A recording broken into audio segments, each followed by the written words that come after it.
আসসালামু আলাইকুম প্রিয় শিক্ষার্থী ভাই বোনেরা। এটা হচ্ছে দাখিল নবম শ্রেণীর বাংলা দ্বিতীয় প্রশ্ন।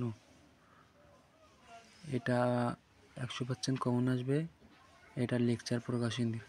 আর আপনাদের সুবিধার জন্য আমাদের একটা হোয়াটসঅ্যাপ গ্রুপ আছে, এখানে অ্যাড হয়ে যাবেন। আমাদের ডেসক্রিপশন বক্সে হোয়াটসঅ্যাপ গ্রুপের লিঙ্ক দেওয়া থাকবে, সেখান থেকে আমাদের হোয়াটসঅ্যাপ গ্রুপে অ্যাড হয়ে যাবেন। আর নতুন নতুন ভিডিও পেতে চ্যানেলটি সাবস্ক্রাইব করে রাখবেন। আর সকল ধরনের প্রশ্ন পেতে আমাদের সাথেই থাকুন। ধন্যবাদ সকলকে। আসসালামু আলাইকুম।